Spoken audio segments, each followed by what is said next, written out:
नमस्कार, मी साक्षी अनासने. S Marathi news मध्ये आपलं स्वागत. पाहूया त्याच्या ठळक घडामोडी. संसदेमध्ये माननीय पंतप्रधान मोदी यांचे सत्ताधाऱ्यांकडून स्वागत. संसदेमध्ये हिवाळी अधिवेशन सुरू, परंतु विरोधकांचा विरोध. मिझोरममध्ये होणार आज मतमोजणी, थोड्याच वेळात जाहीर होणार निकाल. कारवाई करत नसल्याचे सांगत कारवाई करून कार्यकर्त्यांना अटक, असे जरांगेचे वक्तव्य. जरांगे आज जळगाव व बुलढाणा जिल्ह्याच्या दौऱ्यावर. नौसेना दिनानिमित्त माननीय पंतप्रधानांच्या हस्ते होणार शिवरायांच्या पुतळ्यांचे अनावरण. राष्ट्रवादी काँग्रेस पक्षाचे अजित पवार गटाचे आज निवडणूक आयोगाकडे सुनावणी. भाजपची मोहीम, मुंबई आमचीच. शिवसेना उद्धव बाळासाहेब ठाकरे पक्षाच्या वतीने नाशिक जिल्हाधिकारी कार्यालयावर आक्रोश मोर्चा. मेळावा स्थानक प्रवाशासाठी खुले होण्याच्या प्रतीक्षेत. निफाड प्राथमिक शिक्षक पतसंस्थेच्या चेअरमनपदी विजय कुशारे.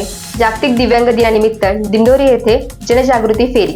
दिंडोरीत भाजपचा जल्लोष. आता पाहूया नाशिक जिल्ह्यातील ठळक बातम्या विस्ताराने. मेळावा स्थानक प्रवाशांसाठी खुले होण्याच्या प्रतीक्षेत. नाशिक शहरातील ठक्कर बाजार परिसरातील मेळावा स्थानक महाराष्ट्र राज्य परिवहन मंडळाच्या वतीने उभारणी करण्यात आलेली आहे, परंतु अद्याप ते प्रवाशांसाठी खुले झालेले नसून आम्ही स्वतः जाऊन तेथील आढावा घेतलाय. पाहूया त्यावर एक स्पेशल रिपोर्ट. नमस्कार, मी साक्षी अनासने. एस मराठी न्यूज मध्ये आपलं स्वागत. आज आपण नाशिकच्या मेळावा स्थानक इथे आलेलो आहोत. हे मेळावा स्थानक 1 वर्षापूर्वी बांधून तयार करण्यात आलेलं आहे, पण अद्याप तरीही प्रवाशांसाठी हे खुलं करण्यात आलेलं नाहीये. प्रवाशांची मागणी आहे की हे त्वरित खुलं करावं. प्रशासनाने इथे सगळ्या सोयी सुविधांचा उपभोग करून दिलेला आहे, परंतु ह्या सोयी सुविधा सगळं इथे दररोज वाया जाताना आपल्याला दिसून येत आहे. कारण की येथे कुठल्याही प्रकारचे वाहनं नाहीये, बसेस नाहीये आणि इथे प्रवाशांचाही खूप खोळंबा होताना आपल्याला दिसून येतोय. रोज प्रशासन हे इथल्या लाईट बिल मध्ये आपलं खर्च करतोय, तेही त्याचाही अपव्यय होताना आपल्याला दिसू शकतोय. आणि आपण आता इथे बघू शकतो की प्रचंड घाणीचं साम्राज्य पसरलेलं आहे. इथे भटके कुत्रे तसेच विविध खाजगी गाड्यांना इथे पार्किंगसाठी सोय, इथे लोकांनी गाड्या लावलेल्या आहेत आपल्या. त्यामुळे प्रवाशांची एक मागणी आहे की त्वरित त्यांच्या सोयीसाठी उपलब्ध करून द्यावं.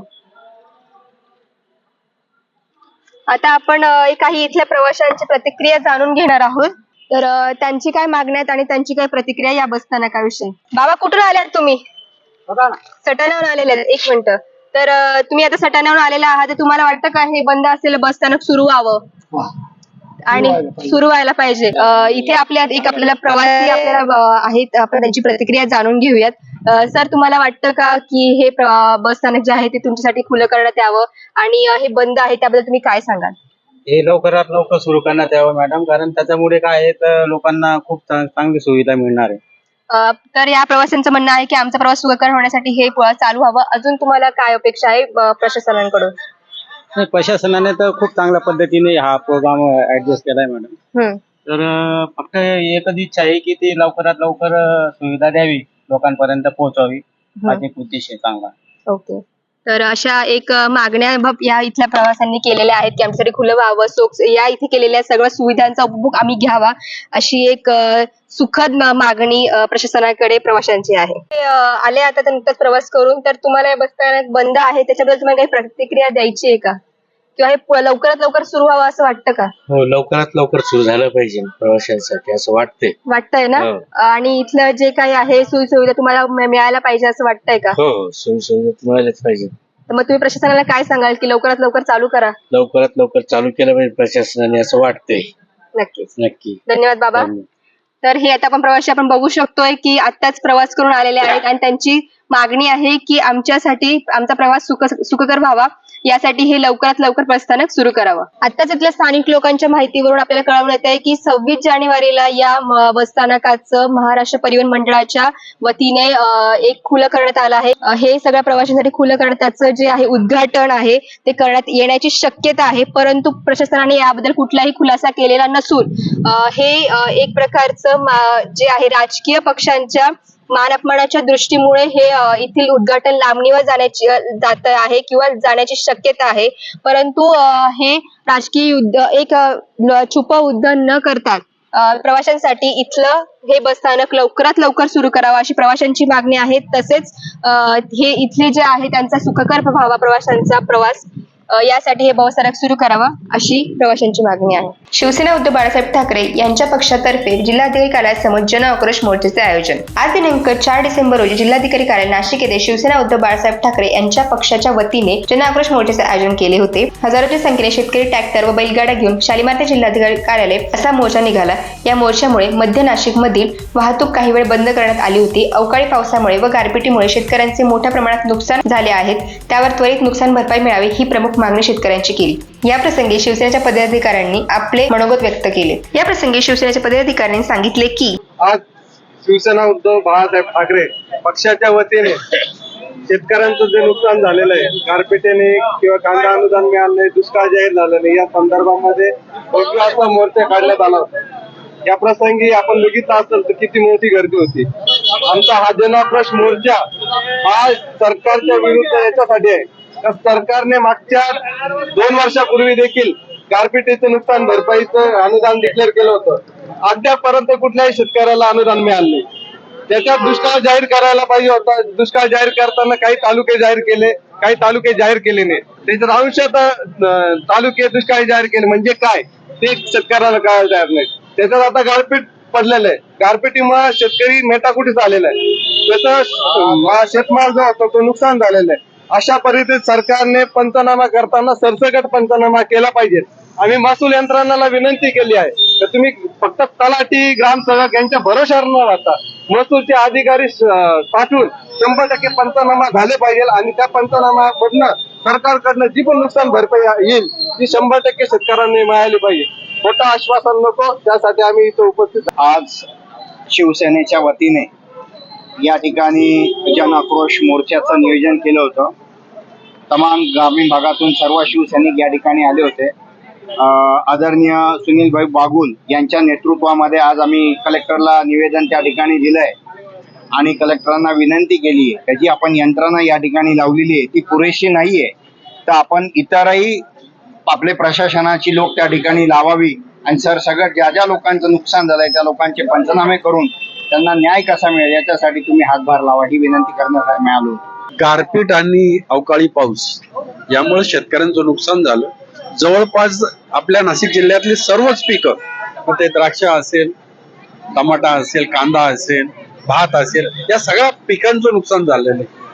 आणि त्यामुळे शेतकऱ्यांना न्याय दिला पाहिजे, पंचनामे व्यवस्थित झाले पाहिजे, त्यांच्या मागच्या वर्षीचे पैसे या वर्षाचे पैसे मिळाले पाहिजे आणि पंचनामा करता एकरी जो भाव ठरवला जातो तो चांगल्या पद्धतीचा भाव ठरवला गेला पाहिजे.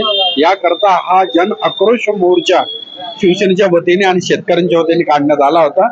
आम्ही आता जिल्हाधिकाऱ्यांना निवेदन दिलं, या पद्धतीची विनंती केली. बघू आता सरकार काय. यावेळी शिवसेनेचे संपर्क प्रमुख दत्ताजी गायकवाड, संजय दिंडे, बाळा कोकणे, विनायक पांडे, सुधाकर बडगुजर, नितीन आहेर यांच्यासह ग्रामीण भागातील पदाधिकारी, शेतकरी मोठ्या संख्येने उपस्थित होते. एस मराठीसाठी साक्षी नसने, नाशिक. भारतीय जनता पक्षाने राजस्थान, छत्तीसगड, मध्य प्रदेश या 3 राज्यात घवघवीत यश संपादन केले. त्याबद्दल दिंडोरी तालुक्यात भाजपच्या वतीने दिंडोरी येथील छत्रपती शिवाजी महाराज चौकात फटाके फोडून जल्लोष करण्यात आला.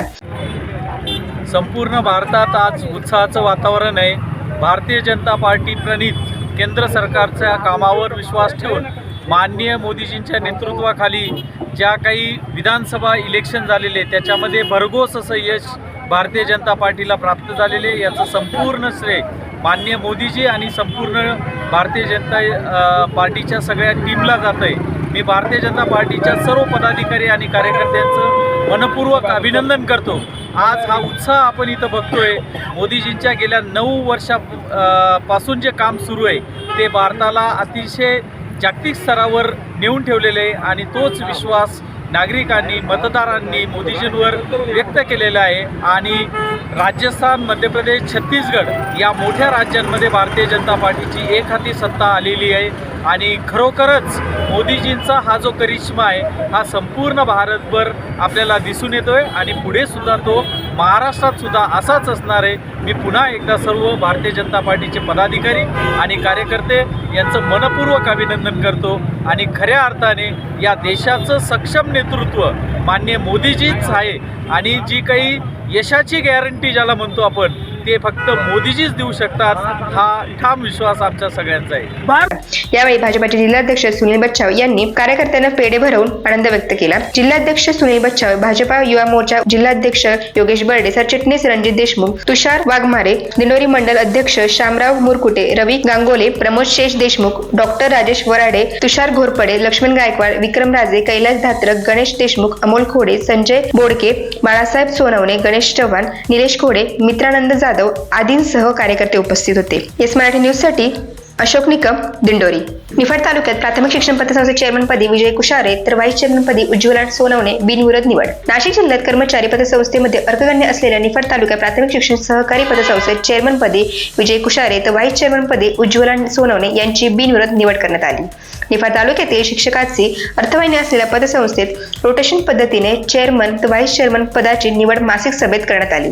माजी चेअरमन संजय गुजर व व्हाईस चेअरमन भास्कर खेलुकर यांनी राजीनामा दिल्यानंतर रिक्त पदावर चेअरमन पदासाठी विजय कुशारे यांचा एकमेव अर्ज आला. त्यावर संजय गुजर यांनी अनुमोदन तर प्रदीप कुटे यांनी सूचक म्हणून स्वाक्षरी केली. तर व्हाईस चेअरमन पदासाठी उज्ज्वला सोनवणे यांचा एकमेव अर्ज आला. त्यावर भास्कर खेलुकर यांनी अनुमोदन तर निंबा बोरसे यांनी सूचक म्हणून स्वाक्षरी केली. यावेळी माधव सचिव अमोल साळवे, संचालक रामदास चोबे, दीपक कुटे, निंबा बोरसे, सुरेश धारराव, गोरख देवडे, सोमनाथ मापारे, दत्ता कांदळकर, पोपट मोरे, महेश खोसे, खंडेराव साबळे आदी उपस्थित होते. एस न्यूज मराठीसाठी गणेश वाणी, निफाड. जागतिक दिव्यांग दिनानिमित्त दिंडोरीत जनजागृती फेरी. जागतिक दिव्यांग दिनानिमित्त दिंडोरी शहरात समाविष्ट शिक्षण. जागतिक दिव्यांग दिनानिमित्त दिंडोरी शहरात समावेशित शिक्षण विभाग पंचायत समिती दिंडोरीच्या वतीने आठवडे बाजाराचे औचित्य साधून जनजागृती फेरी काढण्यात आली. जागतिक आरोग्य संघटनेच्या वतीने 3 डिसेंबर हा दिवस दिव्यांग दिन साजरा केला जातो. दिव्यांगाबाबत समाजात जनजागृती व्हावी, दिव्यांग व्यक्तीच्या विकासाबाबत सर्वच घटकांचे योगदान मिळावे यासाठी दिंडोरी पंचायत समितीच्या वतीने गट शिक्षण अधिकारी चंद्रकांत गवळी, गट समन्वयक वंदना चव्हाण यांचे मार्गदर्शन खाली दिंडोरी शहरात व आठवडे बाजारात जनजागृती फेरी काढण्यात आली. एस मराठीसाठी अशोक निकम, दिंडोरी. जागतिक दिव्यांग दिनानिमित्त दिंडोरीत जनजागृती फेरी. जागतिक दिव्यांग दिनानिमित्त दिंडोरी शहरात समाविष्ट शिक्षण. जागतिक दिव्यांग दिनानिमित्त दिंडोरी शहरात समावेशित शिक्षण विभाग पंचायत समिती दिंडोरीच्या वतीने आठवडे बाजाराचे औचित्य साधून जनजागृती फेरी काढण्यात आली. जागतिक आरोग्य संघटनेच्या वतीने 3 डिसेंबर हा दिवस दिव्यांग दिन साजरा केला जातो. दिव्यांगाबाबत समाजात जनजागृती व्हावी, दिव्यांग व्यक्तीच्या विकासाबाबत सर्वच घटकांचे योगदान मिळावे यासाठी दिंडोरी पंचायत समितीच्या वतीने गट शिक्षण अधिकारी चंद्रकांत गवळी, गट समन्वयक वंदना चव्हाण यांचे मार्गदर्शन खाली दिंडोरी शहरात व आठवडे बाजारात जनजागृती फेरी काढण्यात आली. एस मराठीसाठी अशोक निकम, दिंडोरी. आत्ताच एक कळवण म्हणून धक्कादायक बातमी समोर आली. बेपत्ता झालेल्या 12 वर्षीय साई पाटीलचा मृतदेह सापडला विहिरीत. परिसरात पसरली खळबळ. 1 डिसेंबर रोजी पाळे खुर्द हिंगवे शिवारा येथील रहिवासी गुलाब भीमराव पाटील यांचा 12 वर्षीय मुलगा साई पाटील याच वडिलांनी कांदा लागण चालू असल्याने विहिरीवर जाऊन मोटर चालू करण्यास सांगितले. परंतु नंतर बराच वेळ झाल्याने साई परतलाच नसल्याने कुटुंबाने त्याच्या तपास लागत नसल्याने आबोना पोलीस ठाणे गाठत बेपत्ता झाल्याची तक्रार दाखल केली. तक्रार दाखल होताच आबोना पोलीस ठाण्याचे सहाय्यक पोलीस निरीक्षक यशवंत शिंदे व त्यांच्या टीमने तपासाची चक्र जलद गतीने फिरवत शोध घेतला. परंतु 2 तारखेपर्यंत दिवसभर साई मिळून आला नाही. त्यानंतर 3 तारखेला रात्री 10:30च्या सुमारास शेजारच्या विहिरीत साईचा मृतदेह शेजारच्या विहिरीत तरंगत असल्याचे आढळले. त्यानंतर त्यांनी तात्काळ आबोना पोलिसांना कळवले असता आबोना पोलिसांनी घटनास्थळी जाऊन मृतदेह बाहेर काढून शवविच्छेदनासाठी आबोना ग्रामीण रुग्णालयात पाठवण्यात आला, अशी माहिती आबोना पोलिसांनी दिली आहे. दरम्यान विहिरीत साईचा मृतदेह आढळल्याने परिस्थिती हळहळ व्यक्त होत आहे. या दुर्दैवी घटनेबाबत आबोना पोलीस ठाण्याचे सहाय्यक पोलीस निरीक्षक यशवंत शिंदे यांनी अधिक माहिती दिली. 1 डिसेंबर 2023 रोजी आबोना पोलीस येथे हिंगवे गाव येथील साई गुलाब पाटील वय 12 वर्ष 6 महिने हा मुलगा हरवल्याबाबत त्याचे अपहरण झाल्याबाबत तक्रार नोंद करण्यात आली होती. त्यानंतर सदर परिसरामध्ये सगळं पाहिलं असता त्याच्यावरून अपहरण केल्यासाठी असं कुठलं दिसत नव्हतं. तरी आपण 3 दिवस सलग सगळ्या अँगलने तपास केला. परंतु त्यानंतर दिनांक 3 रोजी सायंकाळी रात्री 10:30 वाजता सुमारास ते किरण पाटील यांच्या विहिरीमध्ये त्याचा मृतदेह तरंगताना आढळून आला. त्यानंतर आपण तो मृतदेह पाण्यात बाहेर काढून त्याची उत्तरी तपासणीसाठी आबोना ग्रामीण रुग्णालयात पाठवलं आहे. त्याचं पोस्टमॉर्टम करण्यात आलेलं आहे. आता आपण त्याच्यानंतर त्याचा घातपात झाला किंवा कसे यावर आपण सर्व अँगल तपास करत आहोत. एस मराठी न्यूजसाठी संदीप पाटील, कळवण, नाशिक. थोड्याच विषयानंतर आता पाहणार आहोत आपण येस मराठीने घेतलेला खेळ पैठणीचा रेकॉर्डेड कार्यक्रम. आजपासून आपण रेमो नेटवर्कवर चॅनल नंबर 20 वर उपलब्ध आहोत. अशाच ताज्या घडामोडींसाठी एस मराठी न्यूज यूट्यूब चॅनलला सबस्क्राईब करा, शेअर करा, लाईक करा.